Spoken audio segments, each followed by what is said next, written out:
اعوذ باللہ من الشیطان الرجیم، بسم اللہ الرحمن الرحیم۔ وقال الذین کفروا لن نؤمن بہذا القرآن ولا بالذی بین یدیہ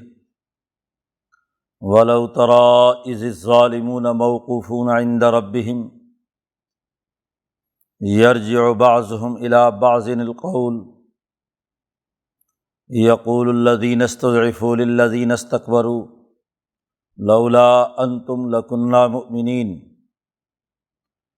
قال الذین استکبروا للذین استضعفوا انحن صددناکم عن الہدی بعد اذ جاءکم بل کنتم مجرمین وقال الذین استضعفوا للذین استکبروا بل مکر اللیل والنہار اذ تأمروننا ان نکفر باللہ ونجعل له اندادا واسروا الندامۃ لما رأوا العذاب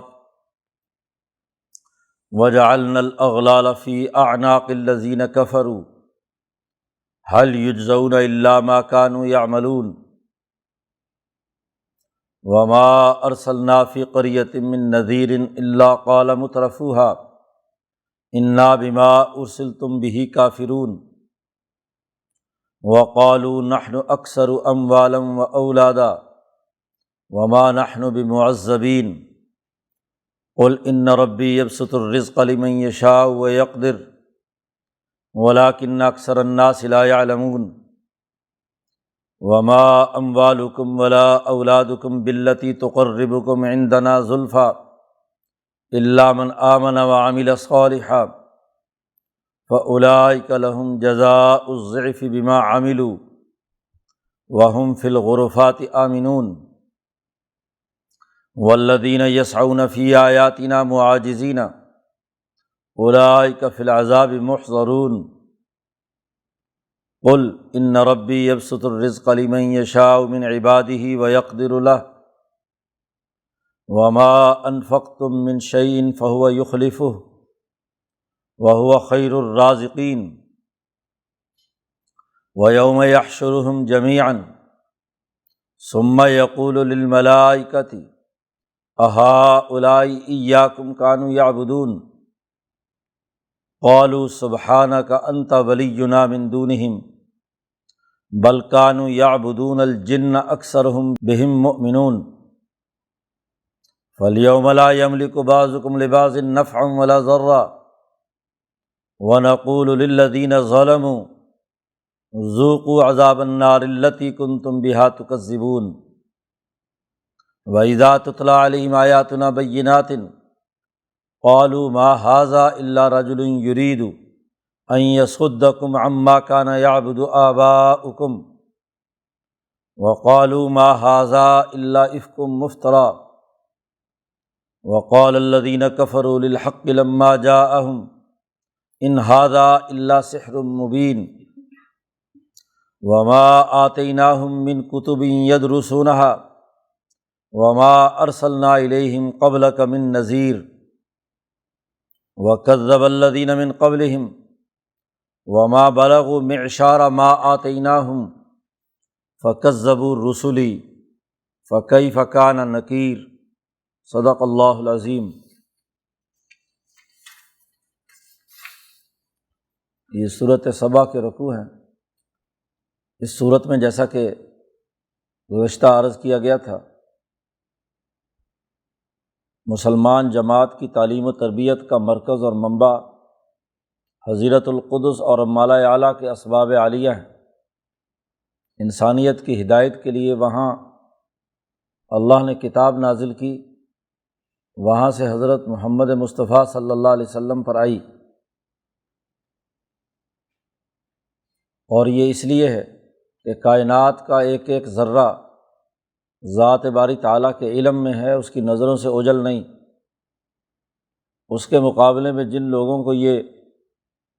اللہ کا شریک ٹھہراتے ہیں، جن پتھروں، بتوں یا انسانوں کو، وہ کسی بھی ذرے کے نہ تو مالک ہیں، نہ اللہ کے ساتھ شریک ہیں، اور نہ ہی کسی قسم کی انہوں نے اس کائنات کی تخلیق میں حصہ داری اور مددگاری کی ہے۔ اس لیے اب یہ پیغام جو تمام انسانیت کی طرف آیا ہے، اس کو سب کو قبول کرنا چاہیے۔ حضور صلی اللہ علیہ وسلم کی بعثت کا دائرہ عمومی بیان کر دیا کہ وما ارسلناک الا کافۃ للناس بشیرا ونذیرا۔ تو حضور صلی اللہ علیہ وسلم کے دو وصف گزشتہ رکوع کے آخر میں بیان کیے تھے۔ آپ صلی اللہ علیہ وسلم انسانیت کو عذاب الہی سے ڈرانے کے لیے آئے ہیں کہ اگر وہ باز نہیں آئیں گے تو ان کے لیے دنیا میں بھی عذاب ہے اور آخرت میں بھی عذاب ہے۔ دنیا کے عذاب کا تذکرہ اور آخرت کے عذاب کا اجمالی تذکرہ پچھلی گزشتہ رکوع کی آخری آیت میں کیا تھا کہ قل لکم میعاد یوم لا تستأخرون عنہ ساعۃ ولا تستقدمون۔ تمہارے لیے جو دن مقرر ہے، خواہ وہ غزوہ بدر کا ہو، احد کا ہو، احزاب کا ہو یا فتح مکہ کا، تو دنیا میں یہ دن ہے اور آخرت میں وہ دن ہے جو یوم الحشر ہے، جس میں تمام انسانوں کو جمع کیا جائے گا۔ تو آخرت کا وہ دن کیسا ہولناک اور خوفناک ہوگا، اور انہی لوگوں کا، ظالموں کا وہاں کیا مکالمہ ہوگا، اور ان کا جو اصل مرض ہے جاہ پرستی اور مال پرستی، سرمایہ پرستی، مال و دولت کے نشے میں یہ مست ہے، وہاں ان کے ساتھ کیا معاملہ درپیش ہوگا، ان رکوعوں میں ان امور پر گفتگو کی گئی ہے۔ پھر جو مومنین اور متقین ہیں ان کی کامیابی اور انعامات کا تذکرہ بھی ہے۔ تو بشیر اور نذیر جو حضور کے دو بنیادی وصف ہیں، اس کی تفصیلات ان رکوعوں میں بیان کی گئی ہے۔ ایک اور اہم بات بھی یہاں سمجھ لینا ضروری ہے کہ حضرت محمد مصطفیٰ صلی اللہ علیہ وسلم کو اللہ پاک نے علم التذکیر بالموت وما بعدہ عطا فرمایا تھا۔ موسیٰ علیہ السلام ماضی کی تاریخ کے دنوں کو تذکیر بآیات اللہ کے لیے استعمال کرتے تھے، بایام اللہ، اللہ کے دنوں کو سامنے رکھ کر نصیحت کرتے تھے۔ ابراہیم علیہ السلام نعمتوں کو، اور حضرت محمد مصطفیٰ صلی اللہ علیہ وسلم چونکہ منذر بھی اعلیٰ درجے کے تھے، اس لیے قیامت کے جو واقعات ہیں، موت کے بعد کا جو منظرنامہ ہے، آپ صلی اللہ علیہ وسلم نے اس کو علمی طور پر بیان کیا۔ یہ علم التذکیر بالموت وما بعدہ لازمی تقاضا ہے حضور صلی اللہ علیہ وسلم کی بعثت عامہ کا، کیونکہ کسی قوم کی کامیابی کے دن یا عذاب کے دن، یعنی ایام اللہ، وہ مختلف ہو سکتے ہیں۔ اب جو عذاب موسیٰ علیہ السلام کے مقابلے میں فرعون پر آیا، تو ضروری تو نہیں کہ مصر کا یہ عذاب جو ہے یا اس طرح کے واقعے سے ہندوستان والے ڈریں، چین والے ڈریں، دوسری اقوام، ایرانیوں پر اس واقعے کا کوئی اثر ہو۔ تو ایام اللہ کے جو واقعات ہیں وہ تو اقوام کے ساتھ ہیں، قوم عاد ہیں، قوم سمود ہے، یہ عرب علاقے کے لوگ ہیں، تو ان کو کیا ہے، ان بنیادی واقعات سے ان کو تذکیر کی گئی۔ لیکن پوری دنیا کے انسانوں کے لیے جو مشترکہ اہم ترین دن ہے وہ حشر کا میدان ہے۔ وہاں کوئی قوم، کوئی نسل، کوئی فرد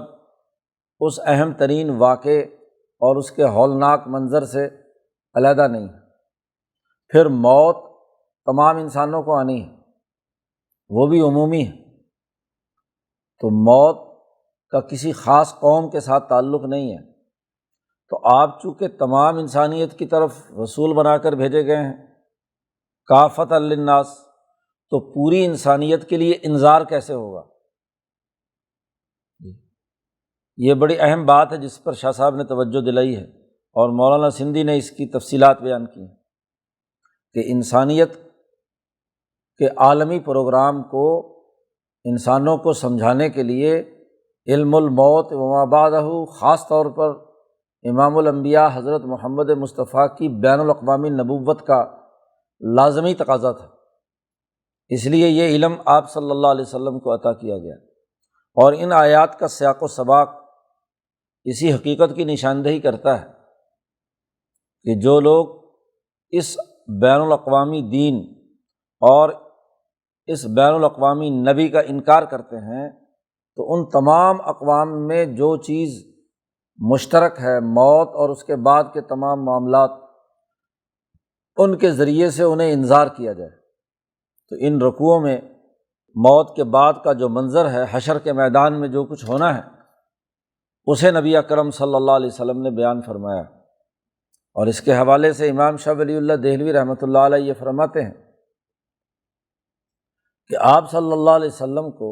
مستقبل کے تمام منظرنامے اور واقعات کا مشاہدہ کرایا گیا، اور اس مشاہدے کی بنیاد پر آپ صلی اللہ علیہ وسلم نے قبر، حشر، جنت دوزخ کے واقعات بیان کیے ہیں۔ بالخصوص معراج کی رات جو آپ کا سفر ہے، تو اس سفر میں تمام مناظر دکھائے گئے اجمالی طور پر، اور پھر جیسے جیسے واقعات وقوع پذیر ہوتے رہے تو وہاں اس کے مطابق جو وہاں کے منظرنامے ہیں وہ آپ پر منکشف ہوتے رہے۔ اور جو قرآن حکیم میں اس حوالے سے گفتگو کی گئی ہے وہ تو اتنی واضح اور دو ٹوک ہے کہ وہ حضور نے باقاعدہ مشاہدہ بھی کیا، اور اللہ نے اس کو منظم انداز میں کلام الہی کے ذریعے سے اس پورے منظرنامے کو واضح کر دیا۔ انسان جب ترقی کے اعلیٰ منازل طے کرتا ہے تو اس کے تخیل کی بلندی کو اعلیٰ بنیادی تصورات و خیالات کے تناظر میں ہی رہنمائی دی جاتی ہے۔ حضور اقدس صلی اللہ علیہ وسلم کے زمانے میں انسانیت ذہنی طور پر اس درجے پر پہنچ چکی ہے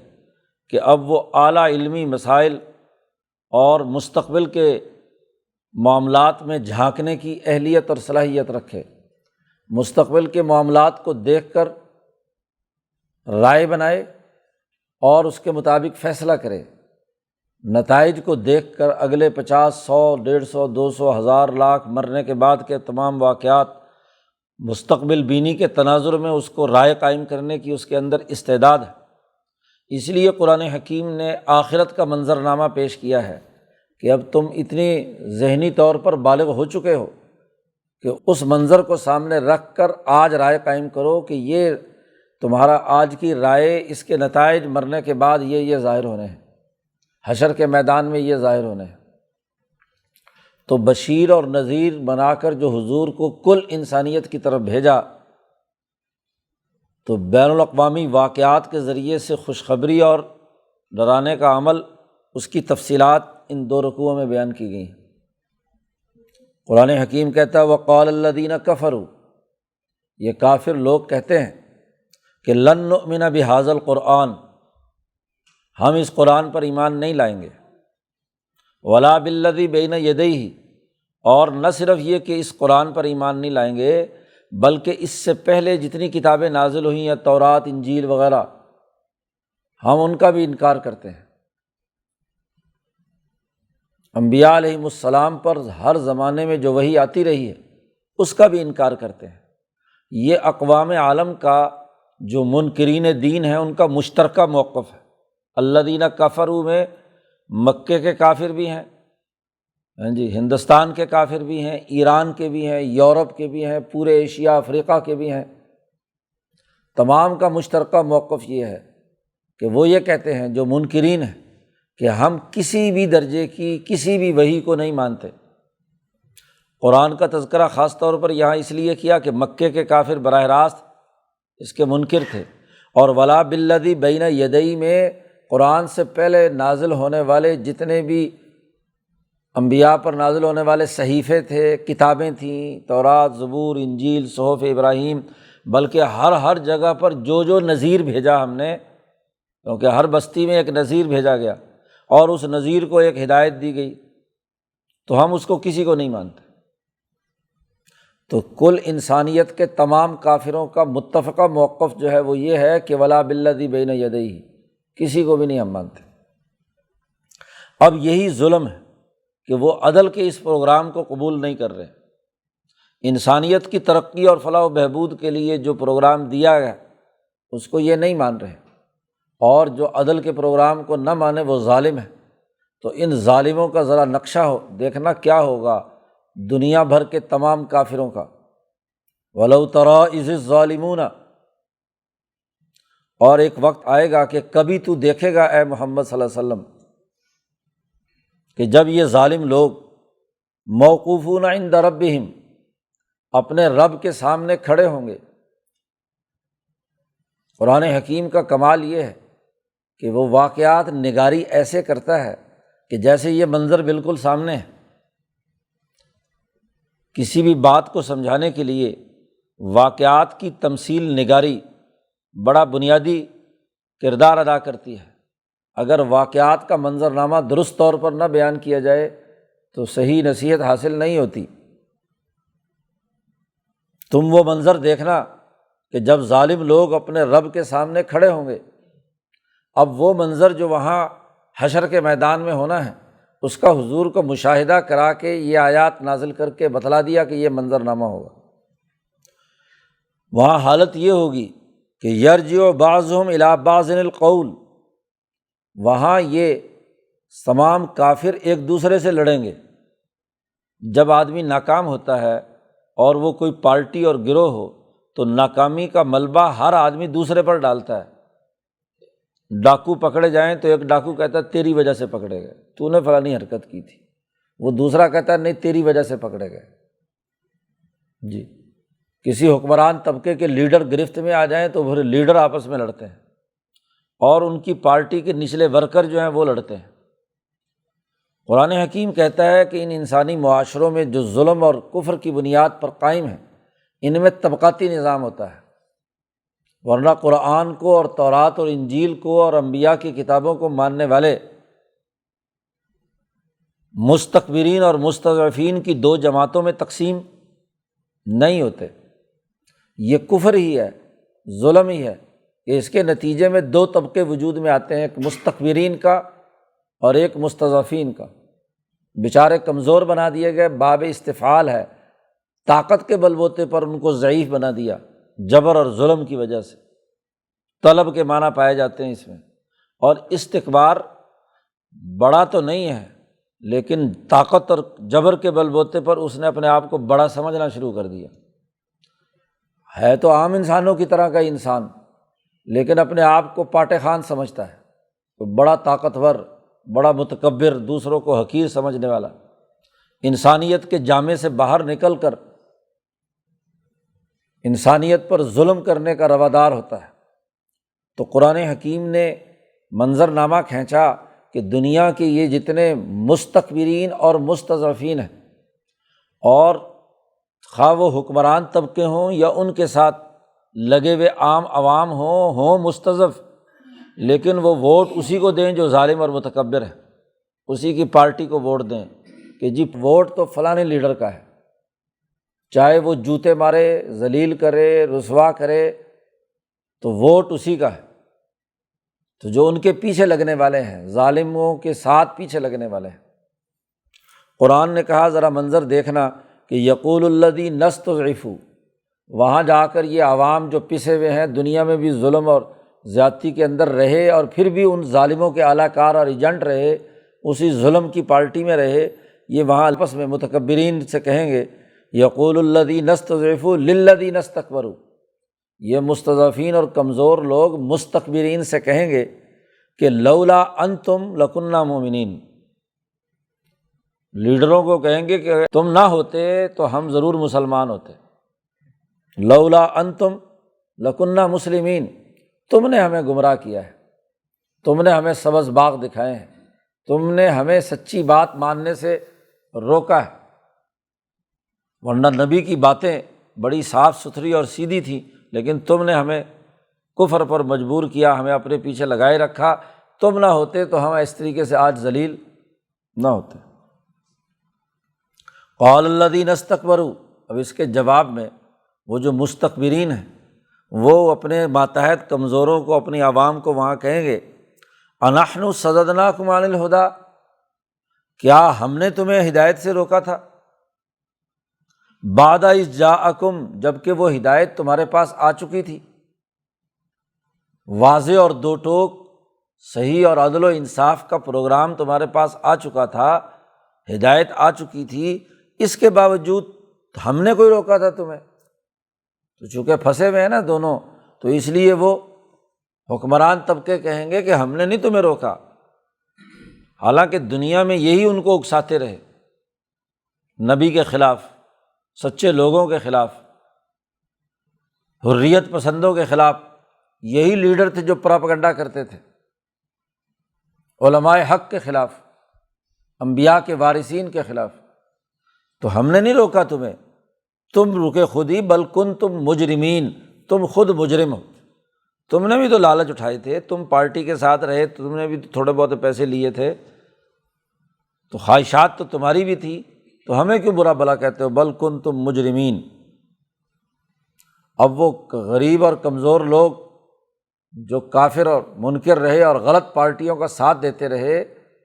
وہ کمزور لوگ متکبرین سے کہیں گے وقال الذین استضعفوا للذین استکبروا،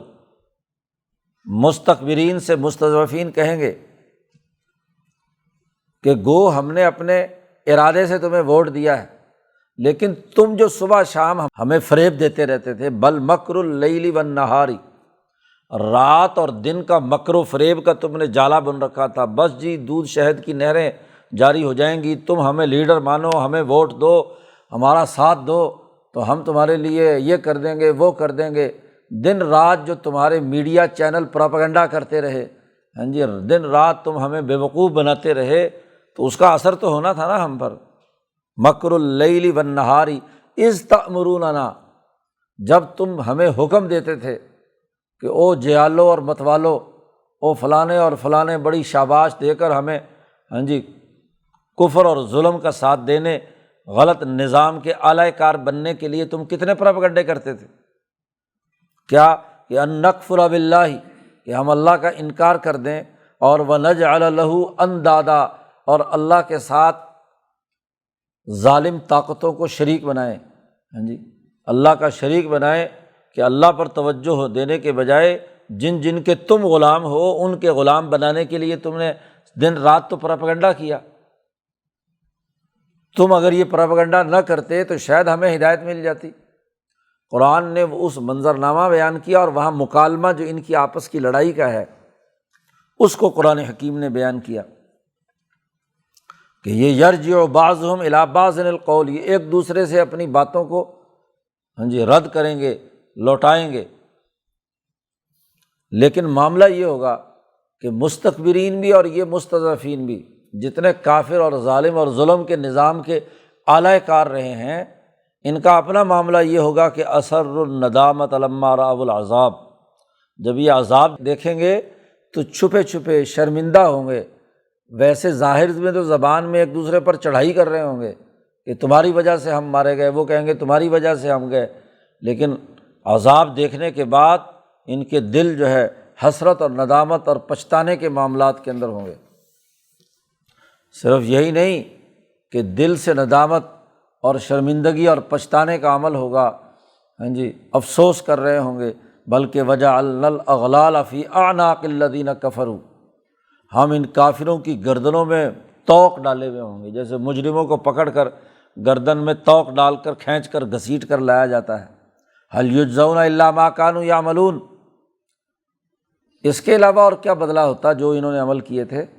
جو یہ عمل کر رہے تھے، اس کے علاوہ اور کوئی بدلہ نہیں ہے کہ اب پچھتائیں۔ لیکن اب پچھتائے کیا ہو جب چڑیاں چگ گئی کھیت، اب تو معاملہ ختم ہو گیا، جو بھی اعمال کرنے تھے وہ تو دنیا میں، اب تو عمل کا رجسٹر بند ہو چکا، اب تو احتساب کا اور عذاب اور انعامات کا تذکرہ ہے۔ قرآن حکیم نے یہ منظرنامہ بیان کر کے مکے والوں بلکہ پوری دنیا کے تمام لوگوں نے اپنے انبیاء کے ساتھ جو معاملہ کیا اس کا بھی ایک خلاصہ بیان کر دیا۔ وما ارسلنا فی قریۃ من نذیر، یہ تمام آیات اسی حضور صلی اللہ علیہ وسلم کی بین الاقوامی حیثیت کے تسلسل میں ہیں، جس میں کہا گیا کہ ہم نے وما ارسلناک الا کافۃ للناس، پوری انسانیت کی طرف ہم نے آپ کو مبعوث کیا ہے۔ تو پوری انسانیت کی عملی صورتحال کیا رہی؟ قرآن کہتا ہے وما ارسلنا فی قریۃ من نذیر، کوئی بستی، کوئی ملک اور کوئی قوم ایسی نہیں جہاں ہم نے کوئی نذیر نہ بھیجا ہو۔ نذیر آیا تو کیا ہوا؟ الا قال مترفوہا، وہاں کے مترف اور ملا اور سردار اور حکمران طبقے علی الاعلان یہ بات کہتے تھے کہ انا بما ارسلتم بہ کافرون، کہ جو تم پیغام لے کر آئے ہو ہم اس کے منکر ہیں۔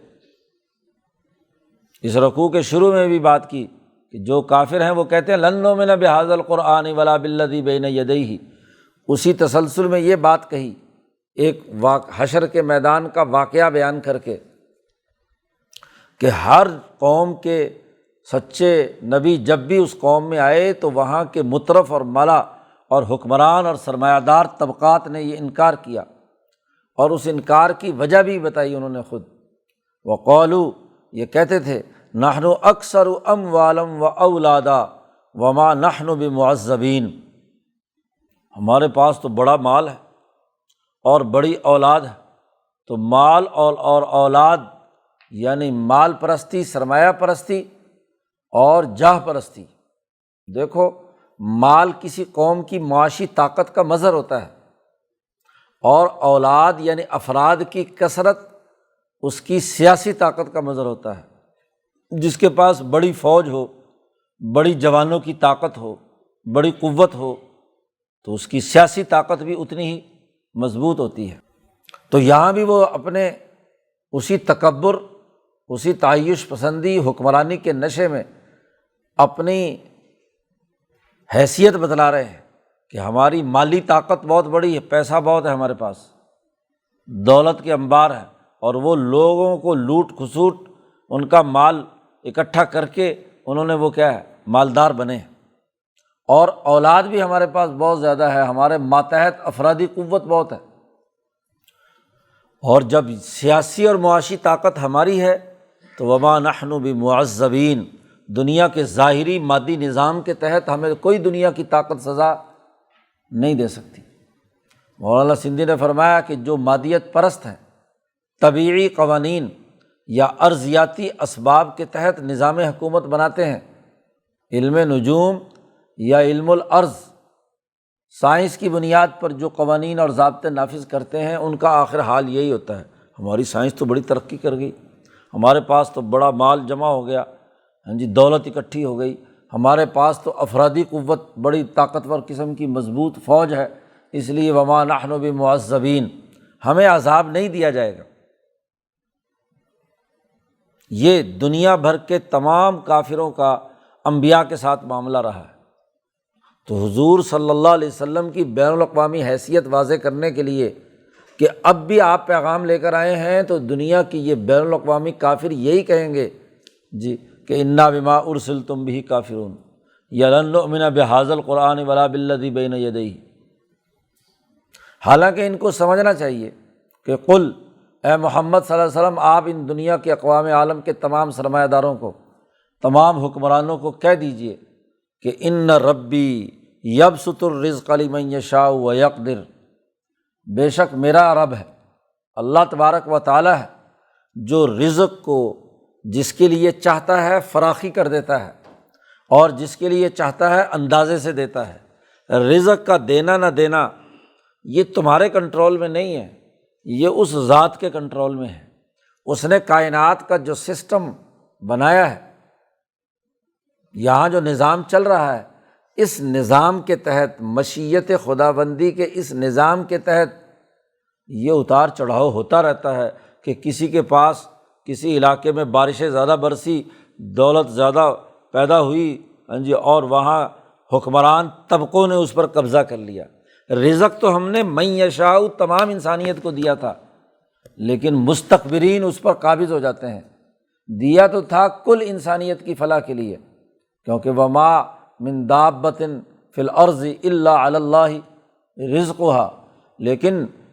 کچھ لوگ اس کے اوپر قابض ہو جاتے ہیں، اور اس کے قبضے کی بھی ایک تاریخ ہے۔ اس من یشاء کو درست تناظر میں سمجھنا چاہیے۔ اس آیت کا بڑا غلط استعمال کیا جاتا ہے کہ بس بغیر کسی حساب کتاب کے جس کو جو چاہے وہ دے دے۔ دیکھو دنیا میں جتنی بھی حکومتیں مملکتیں قائم ہوئی ہیں، سیاسی شعور سامنے ہو تو آیات کا صحیح مطلب سمجھ میں آئے گا۔ سیاسی نظام جب قوموں کے بنتے ہیں اور قوم جب اپنا اجتماعی نظام بناتی ہے تو شروع میں ہر حکومت عدل و انصاف پر ہوتی ہے۔ وہ عدل و انصاف ہی کی وجہ سے مالی وسائل ان کے پاس آتے ہیں، حکمران طبقوں کے پاس، اور سیاسی طاقت ان کے پاس آتی ہے۔ اگر کسریٰ ایران میں نوشیروان عادل تھا تو دولت اکٹھی ہوئی تھی۔ قسطنطین اعظم نے قسطنطنیہ پر قبضہ کر کے عیسائیت قبول کر کے انسانیت کی فلاح و بہبود کے لیے ابتدائی نظام بنایا تھا، تو وہ انسانیت کی فلاح کا تھا۔ یہ ارتقائی عمل ہے کہ قوموں میں جب انقلابات آتے ہیں اور عوامی فلاح و بہبود کے لیے لوگ جدوجہد اور کوشش کرتے ہیں تو ان کے پاس مالی وسائل بھی آتے ہیں، سیاسی طاقت بھی آتی ہے، اور سیاسی طاقت اور مالی وسائل کا استعمال انسانیت کی فلاح و بہبود کے لیے ہوتا ہے۔ لیکن جیسے جیسے وقت گزرتا ہے اور نااہل حکمران اور جانشین ان کے آ جاتے ہیں تو وہ اسی سیاسی طاقت کو منفی مقاصد کے لیے، اسی مالی طاقت کو غلط مقاصد کے لیے استعمال کرتے ہیں۔ اور چونکہ یہ سائیکل 50 سال 100 سال کا ایک ہوتا ہے قوموں کے ارتقاء اور ارتفاقات کا، تو سائیکل تو اللہ نے مکمل کرنا ہوتا ہے۔ جو وَلَن تَجِدَ لِسُنَّتِ اللَّهِ تَبْدِيلًا، اللہ نے جو ارتقاء کا جو قانون اور ضابطہ بیان بنایا ہے اس کے مطابق کیا ہے، وہ کام ہونا ہے۔ تو یہ رزق کا تمہارے جیسے کنجوس، بخیل اور ملا اور مترف کے قبضے میں آ جانا، جی یہ اس مشیت کے بین الاقوامی اور عالمگیر قانون کے تحت ہے کہ کسی وقت میں کیا ہے، رزق فراوانی تمہارے قبضے میں آ گئی، اور اسی سائیکل کی وجہ سے ہی اسے جو سلسلہ چل رہا ہے، کچھ لوگوں کے پاس رزق کی کمی ہو جاتی ہے کہ ان کا مال تم طاقتور لوگ جو ہے وہ چھین چکے ہو۔ اب آپ دیکھو کہ مصر کا ارتقاء یوسف علیہ السلام کے عادلانہ نظام سے ہوا، اور 200 سال میں حالت یہ ہوئی یوسف علیہ السلام کے بعد کہ فرعون مسلط ہو گیا۔ بھائی اس مصر کی ریاست کی سیاسی اور معاشی طاقت یوسف علیہ السلام اور ان کی جماعت کے پاس رہی تو فلاح انسانیت کا کام ہوا۔ اگر وہ طاقت اور قوت کہ جو پیدا شدہ فصل ہے، حکومت اس کو محفوظ کرنے اور منصفانہ طور پر تقسیم کرنے کی پلاننگ نہ کرتی تو وہ تمام انسانوں کی بھوک نہیں مٹا سکتی۔ یمن تک کے لوگ بھی آ کر یوسف علیہ السلام سے گندم لے کر گئے ہیں۔ لیکن یہ جو ارتکاز ہوا، عدل و انصاف کی جماعت کے پاس ہو تو انسانیت کے فائدے کے لیے، اور یہی جو اختیارات کا ارتکاز ہوا سیاسی اور معاشی، وہ فرعون کے پاس پہنچا تو اسی نے بنی اسرائیل بلکہ وہ جماعت جس نے انسانیت کی فلاح و بہبود کے لیے کام کیا، اسی کو غلام بنا کر اسی کے اوپر ظلم و ستم ڈھانا شروع کر دیا۔ تو یہ تو کائنات کے عالمگیر نظام کی مشیت کے تحت ہے، کسی کے پاس وقتی طور پر رزق کا زیادہ آ جانا یا رزق کا کم ہو جانا، اس کی بنیاد پر تم یہ کہو کہ نحن اکثر اموالا و اولادا، ہم بہت زیادہ مال و دولت والے ہیں اس لیے ہمیں عذاب نہیں ہوگا، یہ تو کوئی ضابطہ اور قانون نہیں، کوئی عقل کی بات نہیں۔ ان کے ذہن میں جو بیانیہ ہے اس کو قرآن نے توڑا، وَلَٰكِنَّ أَكْثَرَ النَّاسِ لَا يَعْلَمُونَ، لیکن اس علمی حقیقت کو، مشیت کے اس قانون کو اکثر لوگ نہیں جانتے، اور وہ جو اس آیت کو ماننے والے بھی ہیں وہ بھی اپنا ہی مطلب، اللہ تعالیٰ کی مرضی جس کے لیے کھول دے دروازے، اور جس کو چاہے اللہ میاں جو ہے نا وہ بھوکا اور ننگا رکھے، یہ مطلب نکالنا اکثر الناس لا یعلمون، اس کا جانتے نہیں اس علم کی حقیقت۔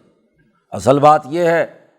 وما اموالکم ولا اولادکم باللتی تقربکم عندنا زلفیٰ، تمہارے یہ مال اور تمہاری یہ اولاد کہ تم یہ سمجھتے ہو کہ یہ ہمیں فائدے کا باعث ہیں، قریب کر دیں گے، اس کے نتیجے میں اللہ کے ہاں تمہارا درجہ بلند ہو جائے گا، عندنا زلفیٰ، ہمارے تم زیادہ قریب ہو جاؤ گے اس مال اور اولاد کی وجہ سے۔ یہی تو وہ کہتے تھے کہ ہمارے پاس مال بھی ہے، اولاد بھی ہے، طاقت بھی ہے، اگر اللہ میاں کے ہم قریب نہ ہوتے تو ہمیں یہ مال و دولت کیسے ملتا؟ اس کا مطلب یہ کہ ہم اللہ کے بڑے قریب ہیں، وما نحن بمعذبین، ہمیں تو یہ عذاب نہیں ہوگا، ہم تو اللہ تعالیٰ نے جس کو فراوانی سے رزق دیا ہے، اللہ، اس کا مطلب ہے اللہ میاں اس سے راضی ہے۔ تو قرآن نے کہا کہ دیکھو یہ مال اور دولت جی اللہ کے قریب کرنے کا ذریعہ نہیں ہے۔ ہاں یہ مال و دولت جب مسلمان جماعت کے قبضے میں آئے، الا من آمن و عمل صالحا، ہاں یہ اللہ کے قربت کا ذریعہ ہے، مال اور اولاد یعنی معاشی طاقت اور سیاسی قوت، یہ اللہ کی قربت کا ذریعہ ہے، لیکن کن کے لیے؟ جو صدق دل سے ایمان لائے، یعنی اس مال کا صحیح استعمال کیا اللہ کے تعلق سے، مخلوق خدا کے لیے، اور اپنی اس سیاسی طاقت کا استعمال کیا انسانیت میں عدل و انصاف قائم کرنے کے لیے، عاملہ صالحہ، فاولئک لہم جزاء الضعف بما عملوا، ان کے لیے ڈبل انعام ہے جو انہوں نے کام کیا، دگنا تگنا بلکہ 10 گنا تک، وہم فی الغرفات آمنون، اور وہ اپنے بڑے بالا خانوں میں بے خوف ہو کر جنت کے اندر زندگی بسر کریں گے۔ ہاں ان کے لیے تو یہ مال اور اولاد انسانیت کی فلاح و بہبود کے لیے انہوں نے خرچ کیا ہے، ان کے لیے تو قرب بارگاہ الہی کا ذریعہ ہے، لیکن یہی مال و دولت جب لوگوں کو کمزور بنانے، ظلم کرنے، انسانی حقوق توڑنے کے لیے ہو تو یہی سب سے بڑا عذاب ہے۔ تو مال و دولت ہونا، سیاسی طاقت ہونا، معاشی قوت کا ہونا، یہ تو مطلوب ہے، اور مطلوب اس لیے ہے کہ اس کے ذریعے سے انسانیت کی خدمت کی جائے، ایمان اور عمل صالح کے تقاضے سے ان کا استعمال کیا جائے۔ لیکن والذین یسعون فی آیاتنا، اور وہ سرمایہ دار اور مالدار، وہ حکمران طبقے اپنے سیاسی معاشی طاقت کو ہماری آیات کو فیل کرنے کے لیے استعمال کرتے ہیں، دوڑتے پھرتے ہیں، یسعون ادھر سے ادھر ہماری آیات کو ناکام بنانے کے لیے، ہمارے قوانین اور قرآنی احکامات کو پس پوش ڈالنے کے لیے۔ یاد رکھو اولئک فی العذاب محضرون، وہ عذاب میں حاضر کیے جائیں گے، ان پر عذاب کی پکڑ میں وہ آئیں گے۔ پھر دوبارہ وہی آیت لائے ہیں، قل کہہ دیجئے ان ربی یبسط الرزق لمن یشاء من عبادہ ویقدر لہ، میرا رب رزق عطا کرتا ہے اپنے اس مشیت کے تکوینی نظام کے تحت اپنے بندوں میں سے کسی کے لیے وسیع اور کسی کے لیے ماپ کر، اندازے سے، بھوکا تو کسی کو نہیں مارتا۔ تو یہ جو رزق کی عطا ہونے کا معاملہ ہے یہ تو ایک عالمگیر تکوینی نظام کے تحت ہے۔ اب جس کو دے دیا ہے اس کا امتحان یہ ہے کہ وہ اس کا انسانیت دوست استعمال کرتا ہے یا اجارہ داری قائم کر کے لوگوں پر ظلم اور زیادتی کرتا ہے۔ وما انفقتم من شیء، اس مال میں سے جو تم مال اللہ کے راستے میں خرچ کرو گے، غریبوں پر خرچ کرو گے، تو فہو یخلفہ، تو اس کے بدلے میں اللہ مزید دے گا۔ اس لیے فرشتہ آسمان دنیا پر صبح صبح روزانہ اعلان کرتا ہے کہ اے اللہ آج جو آدمی تیرے راستے میں خرچ کرے، اللہم اعط منفقا خلفا، اسی آیت کی تناظر میں نبی اکرم صلی اللہ علیہ وسلم نے یہ جملہ کہا ہے کہ جو آدمی اے اللہ تیرے راستے میں خرچ کر رہا ہے اس کو اس کا خلیفہ، اس کا عوض عطا فرما جی۔ اور وہ فرشتہ دعا کرتا ہے کہ اے اللہ اعط ممسکا تلفا، کہ جو بخیل ہے، مال روک کر رکھا ہے، انسانیت کی ضرورت تھی اور اس کو نہیں دیا، ضرورت پوری نہیں کی، تو اے اللہ اس کا مال تلف کر دے، ضائع کر دے۔ وَهُوَ خَيْرُ الرَّازِقِينَ، اور اللہ پاک بہت اچھا رزق دینے والا ہے۔ رزق تو دیا تھا، سیاسی طاقت تو دی تھی، معاشی قوت تو اس لیے دی تھی کہ انسانیت پر خرچ کرو، اور وہ خرچ تو کیا نہیں، اور پھر کہیں کہ جی ہمیں عذاب نہیں ہوگا، تو یہ کیسے ہو سکتا ہے؟ یاد رکھو وَيَوْمَ يَحْشُرُهُمْ جَمِيعًا، یہ سب کے سب لوگ جب اللہ کے دربار میں حاضر ہوں گے تو ثُمَّ يَقُولُ لِلْمَلَائِكَةِ، مکے کے لوگ چونکہ ملائکہ کو رب کی بیٹیاں قرار دے کر ان کی پوجا کرتے تھے، تو وہاں اللہ میاں ان سے پوچھے گا فرشتوں سے، اَهَٰؤُلَاءِ إِيَّاكُمْ كَانُوا يَعْبُدُونَ، کیا یہ لوگ تمہیں پوجتے تھے، تمہاری عبادت کرتے تھے، تم نے ان سے کہا تھا کہ ہمیں پوجا کرو؟ جیسے عیسیٰ علیہ السلام کے بارے میں گزرا کہ أَأَنْتَ قُلْتَ لِلنَّاسِ وَأُمِّيَ إِلَٰهَيْنِ مِن دُونِ اللّٰہِ، کیا تو اور تیری ماں کو پوجا کریں، تو نے کہی تھی یہ بات۔ تو انبیاء کا بھی وہاں حساب کتاب ہونا ہے، تو فرشتوں سے بھی پوچھا جائے گا کہ تمہیں یہ پوچھتے تھے، کوئی تم نے ان سے اندر خانے بات کی تھی کہ ہماری غلامی کیا کرو؟ فرشتے کہیں گے سبحانک، پاک ہے تو اے ذات، انت ولینا من دونہم، آپ ہمارے ولی ہیں، ہم آپ کے ماتحت ہیں، ان سے ہمارا کیا تعلق؟ ان سے تو ہم کیا ہے، ہٹے ہوئے ہیں، ہم آپ کی طرف متوجہ ہیں۔ اصل بات فرشتے کہیں گے کانوا یعبدون الجن، یہ تو جنات کی پیروی کرتے تھے۔ اب جنات بھی نظر نہیں آتے، فرشتے بھی نظر نہیں آتے، تو ہوتا وہ جن ہے جو ان کے اندر آ کر شرارت کرتا ہے، اور یہ کہتے فرشتہ آیا۔ یہ جھوٹے نبی بھی اسی طرح کے دعوے کرتے ہیں نا، ہوتا وہ کوئی جن ہے جو اس کے کان میں آ کر کیا ہے، پیشاب کرتا ہے، اور وہ سمجھتے ہیں کہ وہ فرشتہ آ گیا، پہنچی بھی سرکار ہے، فرشتے کے ذریعے سے اللہ کا رابطہ ہو گیا۔ تو فرشتے کہیں گے وہاں یہ تو جنات کی غلامی کرتے رہے، شیطانوں کی، اکثرہم بہم مؤمنون، ان کی اکثریت انہی جنوں پر ایمان لانے والی تھی، کیونکہ وہ کاہن اور وہ آ کر کچھ نہ کچھ اوپر سے کوئی نہ کوئی خبر لے آتے تھے۔ حضور صلی اللہ علیہ وسلم نے فرمایا کہ جب اللہ پاک آسمان دنیا پہ فرشتوں کو احکامات بیان کیے جا رہے ہوتے ہیں، اعلیٰ فرشتے جو ہے اپنے ماتحت فرشتوں کو زمین میں جا کر یہ کام کرنے ہیں، تو وہ کوئی ایک جن ہوتا ہے، وہ آسمان کے قریب پہنچ کر سننے کی کوشش کرتا ہے، تو کوئی ایک چھوٹی سی بات اس کو کہیں سنائی دے جاتی ہے، تو جیسے وہ قریب پہنچتا ہے تو شہاب ثاقب اس کا پیچھا کرتا ہے، اس لیے آدھی پچادی بات سنی وہ نیچے آئے، اور نیچے آ کر جو کاہن ہے اس کے کان میں جیسے مرغی کڑکڑ کرتی ہے ایسے ہی ان کے کان میں وہ ڈال دیتا ہے۔ تو یہی قرآن حکیم نے یہاں بیان کیا، یعبدون الجن اکثرہم بہم مؤمنون۔ جب یہ بات ہے تو آج اعلان ہے کہ فالیوم لا یملک بعضکم لبعض نفعا ولا ضرا، آج کوئی اپنے آپ کو عبادت کرنے والا یا عبادت کرانے والا، آج کسی کے اندر طاقت نہیں ہے کہ وہ کسی نفع یا نقصان کا مالک ہو۔ کوئی فرشتہ بھی وہاں پر نہیں مار سکتا کہ وہ اللہ تعالیٰ سے سفارش کرے کہ یہ میری پوجا کرتے تھے تو چلو انہیں معاف کر دے، آج کوئی معاملہ نہیں۔ بلکہ ہم نقول للذین ظلموا، ان سرمایہ داروں، کافروں، ظالموں کو ہم کہیں گے ذوقوا عذاب النار التی کنتم بہا تکذبون،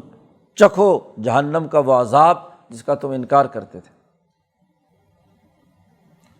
وَإِذَا تُتْلَىٰ عَلَيْهِمْ آيَاتُنَا بَيِّنَاتٍ، جب ہماری آیات واضح طور پر ان پر تلاوت کی جاتی ہیں۔ پچھلے رکوع کے شروع میں کہا تھا کہ لن نؤمن بہذا القرآن، یہ کہتے ہیں، اور اب یہ کہ جب بھی ہر دفعہ ایک نئی آیت نازل ہوتی ہے اور ان پر تلاوت کی جاتی ہے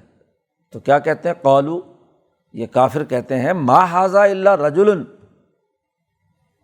اس کے علاوہ اور کوئی حیثیت نہیں اس آدمی کی۔ حضور صلی اللہ علیہ وسلم کی طرف اشارہ کرتے ہوئے کہتے ہیں کہ یرید ان یصدکم، یہ تمہیں روکنا چاہتا ہے ان بتوں سے کہ جس کی غلامی تمہارے آبا و اجداد کرتے رہے۔ یہ جو 200-250 سال سے جو تمہارے ابا جان،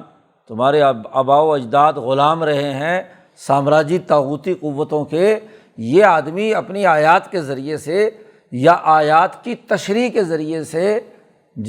یہ تمہیں اس سے روکنا چاہتا ہے۔ مولانا سندھی رحمۃ اللہ علیہ پر یہی الزام لگایا انگریز جو جاسوسی کرنے والی ایجنسی تھی، تحریک ریشمی رومال کے دستاویزات بتلاتی ہیں کہ مولانا سندھی کا جو ڈیٹا پیش کیا انہوں نے کہا یہ اپنے ہی طریقے سے قرآن پڑھاتا ہے، باقی کوئی مفسر، کوئی پڑھانے والا اس طرح بیان نہیں کرتا، یہ قرآن پڑھاتا ہے تو اس میں سے ہمارے خلاف، انگریزوں کے خلاف ہی باتیں نکالتا ہے۔ یہ ان لوگوں کو جو ان کے آباء و اجداد ہم نے 200-250 سال سے غلام بنائے ہوئے ہیں، یہ ان مسلمانوں کو ان سے روک کر ان سے کہتا ہے کہ اس سے علیحدگی اختیار کرو۔ تو یصدکم عما کان یعبد آباؤکم، تو باقی لوگ بھی تو قرآن پڑھتے پڑھاتے ہیں، ان کو تو آزادی اور حریت اس میں یا جہاد اور انقلاب نظر نہیں آتا۔ یہ مولانا سندھی جو ہے نا، یہ انقلاب اور جہاد کی بات بیان کرتے ہیں۔ تو وہی الزام ہے یہ جو رسول اللہ صلی اللہ علیہ وسلم پر لگائے کہ یہ مکے کی جو آباء و اجداد جن کی تم پوجا کرتے تھے، یہ ان سے روکنا چاہتا ہے تمہیں غلامی سے نکالنا چاہتا ہے۔ وقالوا، اور پھر آگے سے کہتے ہیں ما ھذا الا افک مفترن، یہ قرآن جو ہے یہ تو دراصل انہوں نے خود اپنی طرف سے گھڑ کر باتیں داخل کر دی۔ افک مفترا، گھڑی ہوئی باتیں ہیں جو یہاں بیان ہو رہی ہیں۔ اور یہی بات وہ جو انگریز جاسوس ہے وہ لکھتا ہے کہ یہ عبید اللہ سندھی جب قرآن پڑھاتا ہے تو جو باتیں قرآن میں نہیں ہیں وہ اپنی طرف سے جھوٹ گھڑ گھڑ کے داخل کرتا ہے، اور مولانا سندھی کے خلاف فتوے لگانے والے بھی یہی جملے استعمال کرتے ہیں جی، کہ یہ گھڑی ہوئی باتیں اپنی طرف سے، قرآن میں تو ہے ہی نہیں وہ۔ بھائی اتنا بڑی یہاں قرآن حکیم نے سرمایہ داروں کی مذمت کرتے ہوئے ان کی خرابی کی جڑ بیان کی ہے کہ یہ لوگ جب بھی کوئی نذیر آیا تو قال مترفوہا انا بما ارسلتم بہ کافرون، یہ باہر سے گھڑ کر کوئی بات داخل کی گئی ہے یہاں۔ آیات کا عبارت النص، پوری آیات کا سیاق و سباق وہ سرمایہ پرستی کی اور سیاسی طاقت کے غلط استعمال کی، لوگوں کو کمزور اور مستضعف بنانے والی تمام باتوں کی مذمت کر رہا ہے۔ قرآن خود دو طبقے بیان کر رہا ہے، مستکبرین اور مستضعفین۔ اس میں سوشلزم سے متاثر ہونے والی کون سی بات ہے؟ بیچارہ وہ تو ابھی اس کا تو وجود ہی نہیں تھا مارکس کا دنیا میں، جب قرآن نے 1400 سال پہلے مستکبرین اور مستضعفین کی اس طرح استعمال کی۔ مولانا سندھی یہ اصطلاح استعمال کر کے کہیں کہ یہ طبقاتی لڑائی ہے اور اس کے پیچھے نحن اکثر اموالا و اولادا ہے، یہ آیات کے سیاق و سباق میں داخل ہے یا اپنی طرف سے گھڑ کر قرآن کے اوپر فٹ کی گئی جی۔ تو قرآن حکیم جو حق بیان کرتا ہے تو یہ سرمایہ پرست حکمران طبقوں کے اعلی کار مذہبی رہنما بھی وہی کام کرتے ہیں جو وہاں اس زمانے کے کافروں نے کیا۔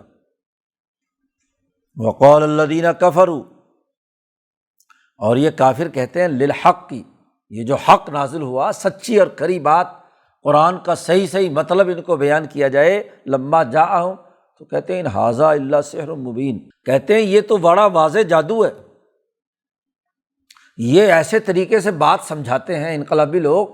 کہ جادو کر دیتے ہیں، ہمارے سارے ذہین لوگ کھینچ کر لے جاتے ہیں جی۔ جو ذہین طالب علم ہوتا ہے وہ ان کے چکر میں پھنس جاتا ہے۔ ان ھذا الا سحر مبین، یہ تو بڑا واضح جادو ہے، اس میں جادو نگری کی کون سی بات ہے؟ بڑے بنیادی حقائق ہیں جو کتاب مقدس نے بیان کیے ہیں، اسی کو بیان کرنا ہے، اس میں کوئی جادو ہے؟ قرآن حکیم نے کہا وما آتیناہم من کتب یدرسونہا وما ارسلنا الیہم قبلک من نذیر، یہ کسی کتاب کی حق اور سچ ہونے کے بارے میں کیسے آگاہ ہو سکتے ہیں؟ ہم نے ان کو اس سے پہلے کوئی کتابیں ایسی نہیں دی جس کو یہ درس و تدریس کے ساتھ پڑھتے ہوں، ان کو تو قانونی نظام کا بھی نہیں پتہ، انہیں تو کتابوں کی درس و تدریس اور اس میں جو مطلب ہے اس کا علم نہیں، ہم نے نہیں دی ان کو کوئی کتابیں کہ جس کو یہ پڑھتے ہوں۔ اور اے محمد صلی اللہ علیہ وسلم، آپ سے پہلے ان کے اندر کوئی ڈرانے والا بھی نہیں آیا۔ وما ارسلنا الیہم قبلک من نذیر، تو جب کوئی ڈرانے والا نہیں آیا اور کوئی کتاب ان کے پاس نہیں آئی تو یہ کیسے مطلب نکال کر کہتے ہیں کہ یہ سحر ہے؟ انہیں تو سحر اور حق کے درمیان فرق و امتیاز کا شعور ہی حاصل نہیں ہے۔ اور ان کا کیا، انہوں نے انکار کیا، ان سے پہلے لوگ بھی انکار کرتے رہے ہیں۔ وَكَذَّبَ الَّذِينَ مِن قَبْلِهِمْ، جھٹلایا ہے انبیاء علیہم السلام کو ان سے پہلے کے لوگوں نے بھی۔ اور وما بلغوا معشار ما آتیناہم فکذبوا رسلی، یہ تو ابھی اس کے 10ویں حصے پر نہیں پہنچے جو مال و دولت اور جو طاقت اور قوت ان کو دیا تھا قوم عاد اور قوم سمود کو، ان کی سیاسی معاشی طاقت اور قوت، یہ مکے کے مشرک تو ابھی اس کے معشار کو بھی نہیں پہنچے، عشر عشیر کو بھی نہیں ابھی تک پہنچے۔ تو فکذبوا رسلی، انہوں نے میرے رسولوں کا انکار کیا تھا، تو فکیف کان نکیر، تو دیکھو میرے اس انکار کرنے کے نتیجے میں ان پر عذاب کیسا آیا، کس طریقے سے ہم نے تباہ و برباد کیا، اس کی تفصیلات قرآن حکیم جا بجا بیان کرتا ہے کہ کیسے گزشتہ قومیں تباہ و برباد ہوئیں۔ تو قرآن نے کہا کہ آج حضرت محمد مصطفیٰ صلی اللہ علیہ وسلم یہ پیغام لائے ہیں، جو انکار کرے گا اس کے لیے ایسا دن ہوگا کہ جس میں لا تستقدمون عنہ ساعہ ولا تستقدمون، جو نہ آگے ہوگا نہ پیچھے ہوگا۔ قل لکم میعاد یوم اللہ، ایسی دن کا وعدہ تمہارے لیے ہے کہ جو آگے پیچھے ہونے والا نہیں ہے۔ تو قرآن حکیم نے ان رکوعوں میں نبی اکرم صلی اللہ علیہ وسلم کی بین الاقوامی بعثت اور اس کے جو نتائج ظاہر ہونے ہیں، اور دنیا بھر کے تمام مترفین کے جو رویے ہیں، مستضعفین اور مستکبرین کے، ان کے مکالمے بیان کر کے حق کی حقانیت واضح کی ہے۔ اللہ تعالیٰ قرآن حکیم کو سمجھنے اور اس پر عمل کرنے کی توفیق عطا فرمائے۔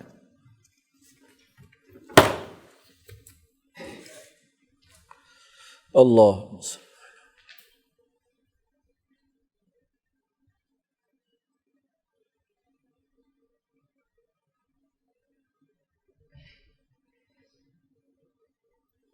اجمعین۔